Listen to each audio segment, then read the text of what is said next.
بسم اللہ الرحمن الرحیم۔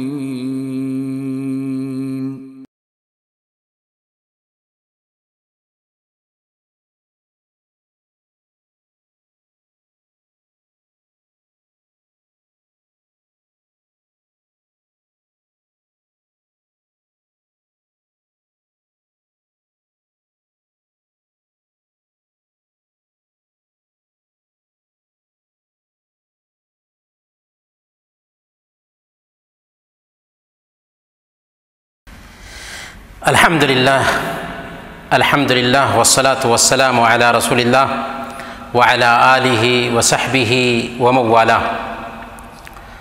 محترم بھائیوں، بزرگوں اور پردہ نشین ماؤں اور بہنوں، السلام علیکم ورحمۃ اللہ وبرکاتہ۔ ابھی آپ فضیلۃ الشیخ ابو القاسم مدنی حفظہ اللہ سے نہایت ہی چشم کشا خطاب سن رہے تھے۔ اللہ تعالیٰ سے ہم دعا کرتے ہیں کہ اللہ تعالیٰ ہمیں ان باتوں کو عملی زندگی میں جگہ دینے کی توفیق عطا فرمائے، آمین یا رب العالمین۔ اب آپ کے سوالات کے جوابات کی باری ہے، تو ہم ایک ایک کر کے آپ کے سوالوں کا جواب دیں گے۔ ایک بھائی نے پوچھا ہے کہ صبح اور شام کی دعائیں کیا ہیں اور کون سی دعا خصوصی طور پر کرنی چاہیے صبح اور شام میں۔ ایک کتاب ہے حصن المسلم، نہایت ہی آتھینٹک کتاب ہے اور اکثر زبانوں میں اس کتاب کا ترجمہ دستیاب ہے، ہندی اور اردو میں بھی ہے۔ آپ اگر اس کتاب سے صبح اور شام کے اذکار کو یاد کر لیں اور ان کا اہتمام کریں تو یقین مانیں ان اذکار کا اپنی زندگی میں عجیب اثر دیکھیں گے۔ لیکن بنیادی طور پر جس کا اہتمام ایک مسلمان کو روزانہ کرنا چاہیے، اس میں سید الاستغفار ہے، جس کے بارے میں اللہ کے نبی صلی اللہ علیہ وسلم بیان فرماتے ہیں کہ جو مسلمان بندہ صبح میں پڑھ لے شام تک اس کی موت ہو جائے تو وہ جنت میں جائے گا، اور شام میں اسے پڑھ لے اور صبح تک اس کی موت ہو جاتی ہے تو وہ جنت میں جائے گا۔ تو سید الاستغفار کا روزانہ اہتمام کرنا چاہیے۔ دوسرے نمبر پر ہر فرض نماز کے بعد سورہ الاخلاص، سورہ الفلق اور سورہ الناس ایک مرتبہ، اور مغرب اور عشاء کے بعد 3 مرتبہ پڑھنے کا اہتمام کریں، اور اسی طرح سورہ الاخلاص، سورہ الناس اور سورہ الفلق، یہ 3 سورتیں صبح میں بھی اور 3 سورتیں شام میں بھی پڑھیں۔ اللہ کے نبی صلی اللہ علیہ وسلم نے فرمایا کہ ہر چیز سے تمہارے لیے کفایت کریں گے۔ تو ایک تو سید الاستغفار کا اہتمام اپنے اوپر لازم کر لیں، اور دوسرے نمبر پر صبح اور شام میں یہ 3 صورتیں 3 مرتبہ اس کو اپنے اوپر لاگو کر لیں۔ اور تیسرا وظیفہ میں بتاؤں گا، اللہ کے نبی صلی اللہ علیہ وسلم نے بیان فرمایا کہ جس نے صبح اور شام میں یہ دعا 3 مرتبہ پڑھ لی، ہر چیز سے اللہ تعالیٰ اس کو بچائے گا، اور وہ دعا ہے بسم اللہ الذی لا یضر مع اسمہ شیء فی الارض ولا فی السماء وہو السمیع العلیم۔ یہ 3 اذکار اگر وظیفہ کے طور پر اختیار کر لیتے ہیں تو بہت برکت دیکھیں گے اپنی زندگی میں۔ ایک بھائی پوچھتے ہیں کہ کیا ہم درگاہ پر جا کر سلام کر سکتے ہیں؟ دیکھیں، اسلام میں اس بات کی گنجائش رکھی گئی ہے کہ ہم قبروں کی زیارت کریں، اور اللہ کے نبی صلی اللہ علیہ وسلم اس کی حکمت بیان کرتے ہیں، زوروا القبور فإنها تذکر الآخرہ، قبروں کی زیارت کیا کرو کہ اس سے آخرت کی یاد آتی ہے۔ تو قبروں کی زیارت کرنے یا قبرستان کی زیارت کرنے کا ایک فائدہ تو یہ ہوتا ہے کہ ہم آخرت کی یاد اپنے اندر طاری کر پاتے ہیں، اور دوسرے نمبر پر اس مردے کے لیے بھی دعا کرتے ہیں۔ لیکن جس درگاہ کی بات آپ کر رہے ہیں وہ شرک کا اڈہ بنا ہوا ہے، جہاں پر لوگ جاتے ہیں، منتیں مانگتے ہیں، مردے سے مانگتے ہیں۔ اور یہ بات نوٹ کریں، امن یجیب المضطر اذا دعاہ ویکشف السوء ویجعلکم خلفاء الارض االہ مع اللہ۔ اللہ پوچھتا ہے اپنی کتاب میں، کون ہے جو پریشان حال کی پریشانی کو سنتا ہے اور اس کی پریشانی کو دور کرتا ہے اور تمہیں زمین میں خلافت عطا کرتا ہے؟ کون ہے؟ کیا وہ جو قبر میں مردہ ہے؟ وما یشعرون ایان یبعثون، وہ خود نہیں جانتے ہیں کہ وہ کب اٹھائے جائیں گے۔ کیا وہ ہماری بگڑی بناتے ہیں؟ تو ایک انسان قبروں پہ جائے اور مردوں سے مرادیں مانگے، یہ شرک کا سب سے بڑھ کر اڈہ ہے جو آج ہمارے مسلم سماج میں پایا جاتا ہے۔ اللہ تعالی ہمارے ایمان کی حفاظت فرمائے۔ تو درگاہ پر جانا ہی صحیح نہیں ہے، کیونکہ جہاں پر شرک ہوتا ہے وہاں پر جانا گویا کہ آپ بھی اسی عمل کے لیے جا رہے ہیں۔ یہاں تک کہ غلط جگہ پر جانا جب غلط ٹھہرتا ہے تو غلط کاموں میں سب سے برا کام شرک ہے۔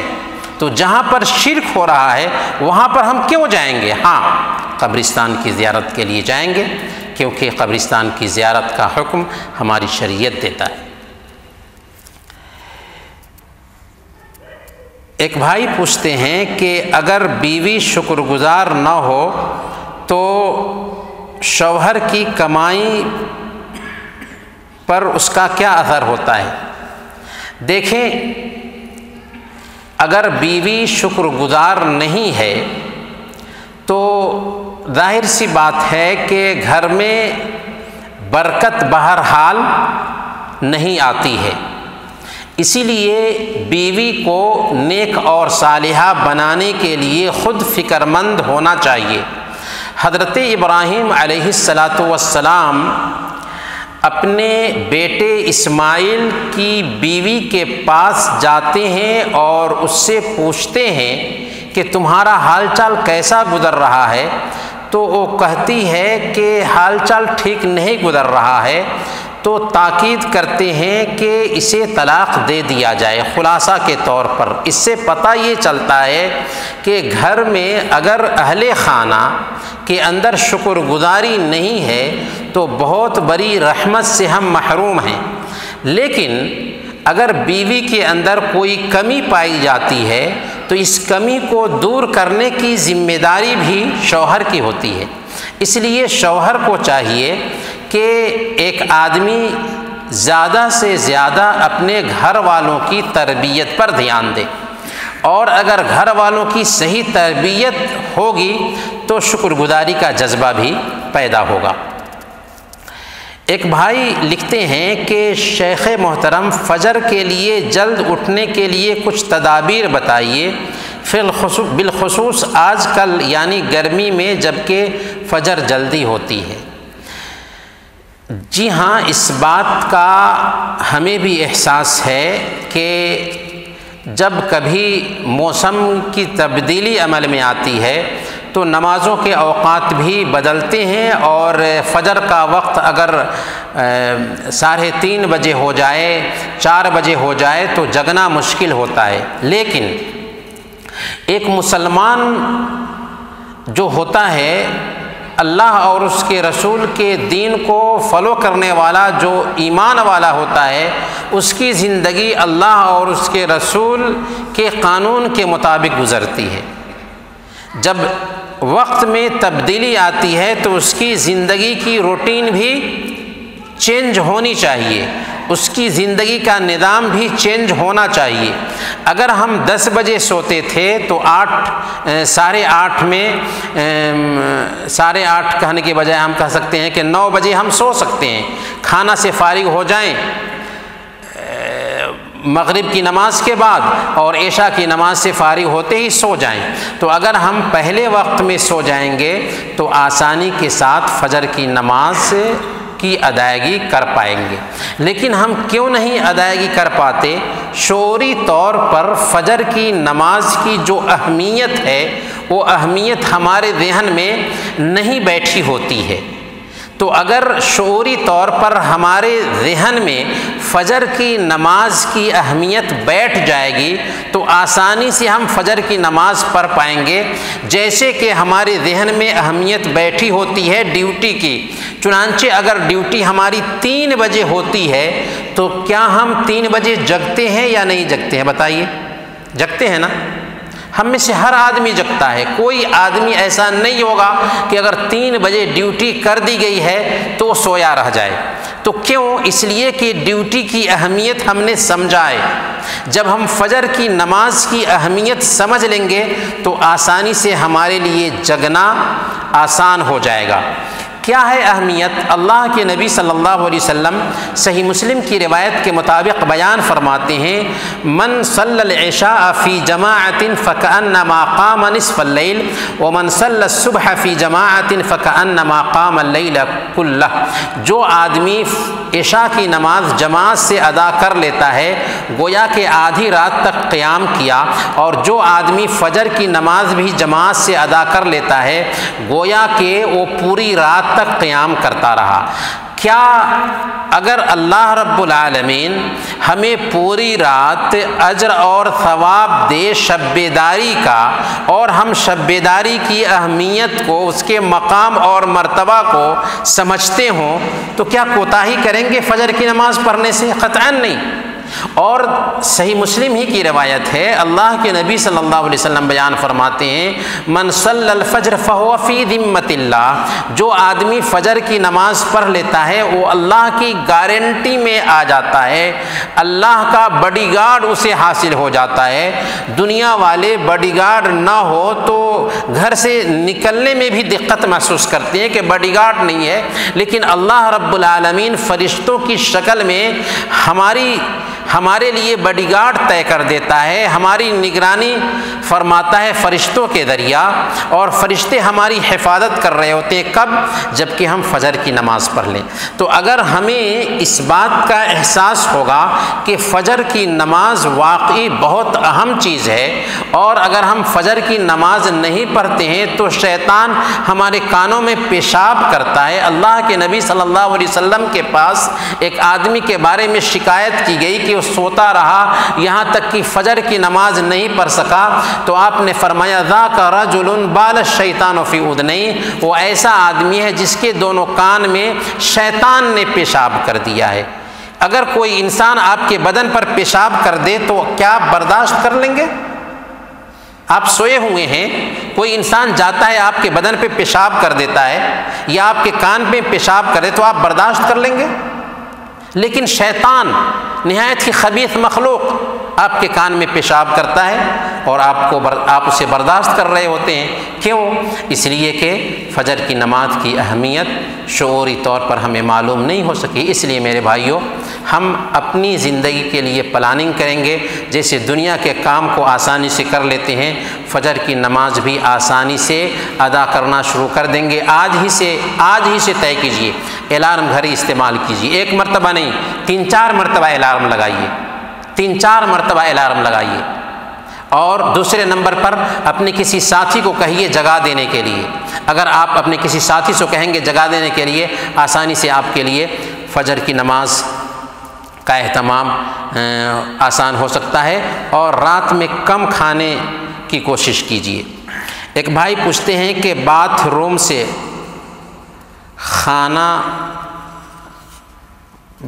سے نکلنے کی مسنون دعا کیا ہے؟ باتھ روم سے نکلنے کی مسنون دعا ہے غفرانک۔ ایک دعا جو عام طور پر بھائیوں کو یاد ہوتی ہے، الحمدللہ الذی اذھب عنی الاذی وعافانی، یہ روایت کمزور ہے، ضعیف ہے، اس لیے غفرانک دعا پڑھنی چاہیے۔ ایک بھائی پوچھتے ہیں کہ آپ سے جاننا چاہتے ہیں کہ اسلام میں جادو کرنے کی کیا سزا ہے، براہ مہربانی بتائیے۔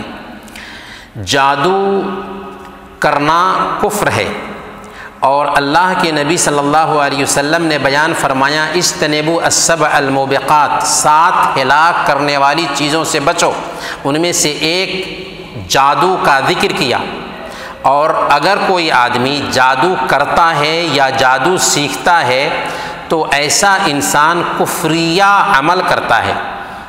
وما يعلمان من احد حتى يقولا انما نحن فتنة فلا تکفر، کفریہ عمل ہے جادو کرنا یا جادو سیکھنا۔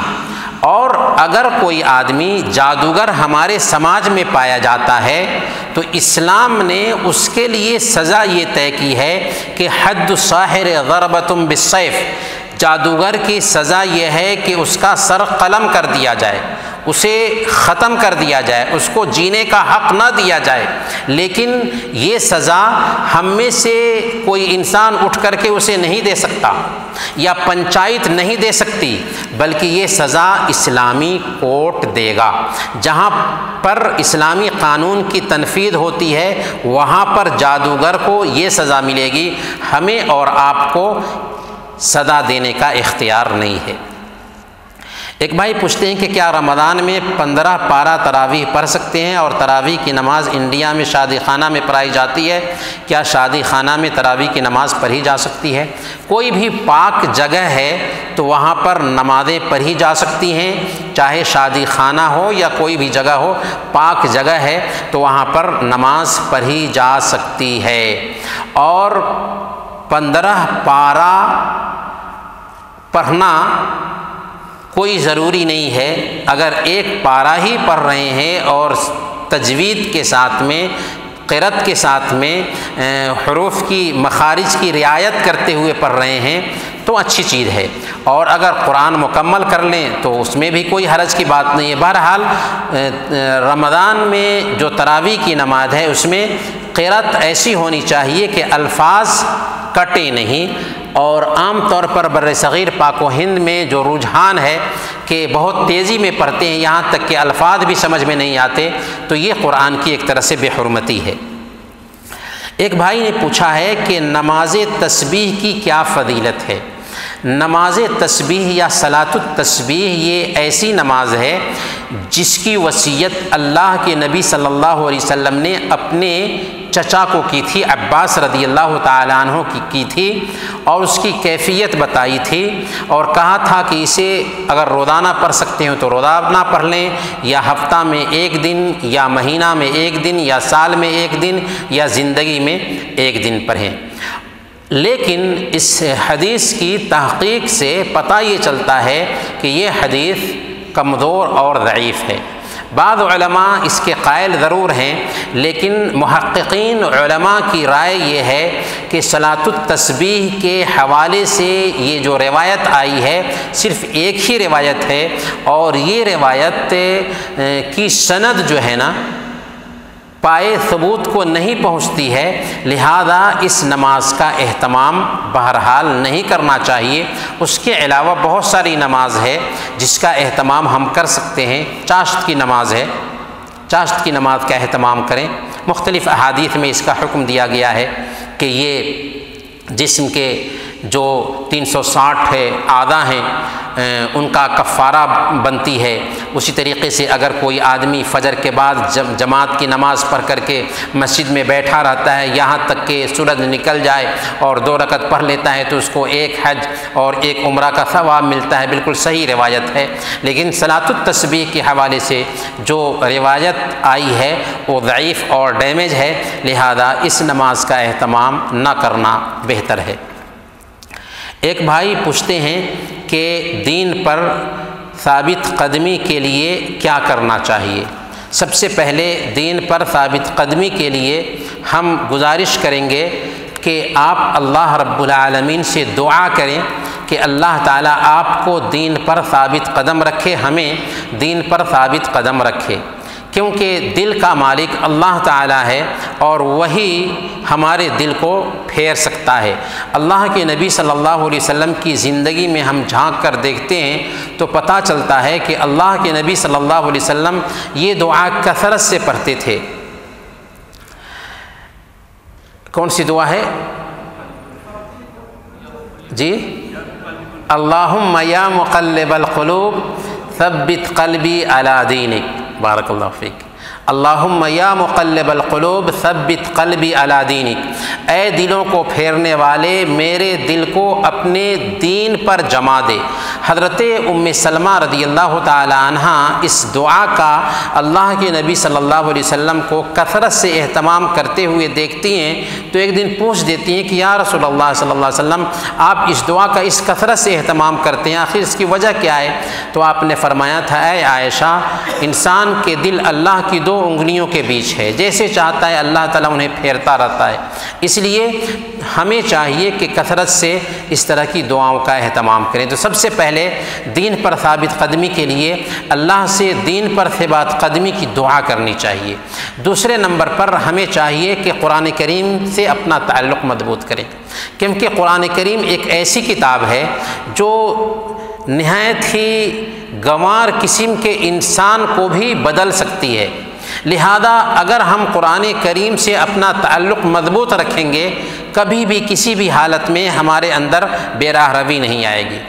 اور تیسرے نمبر پر ہمیں چاہیے کہ اپنے آپ کو شریعت پر عمل کرنے کے لیے تیار کریں،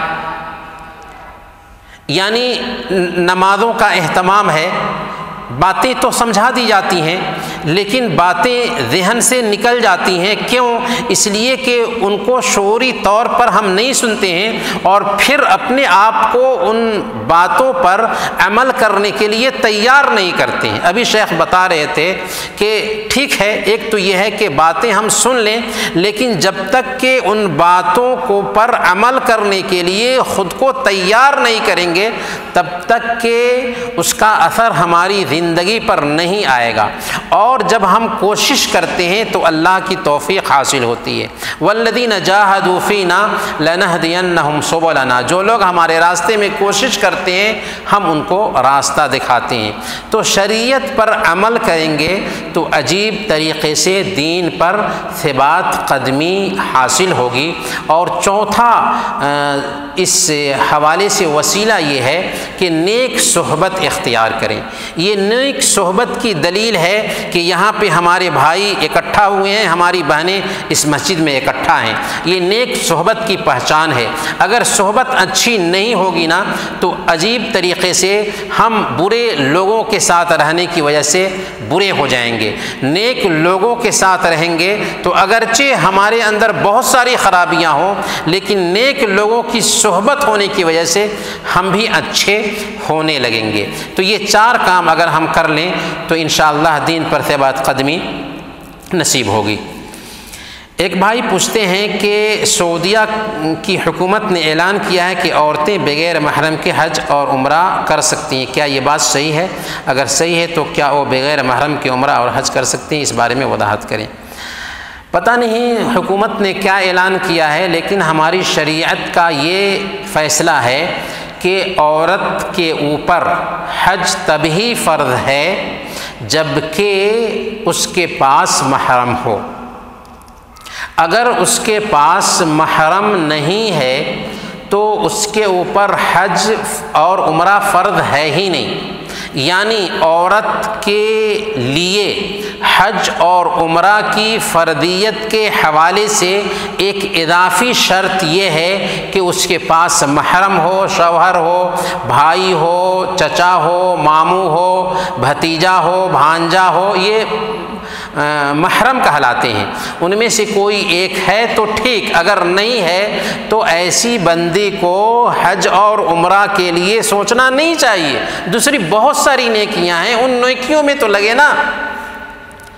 آخر اللہ کی نافرمانی کر کے ہم کیسے نیکی کے کام کے لیے اپنے آپ کو تیار کرنا چاہتے ہیں؟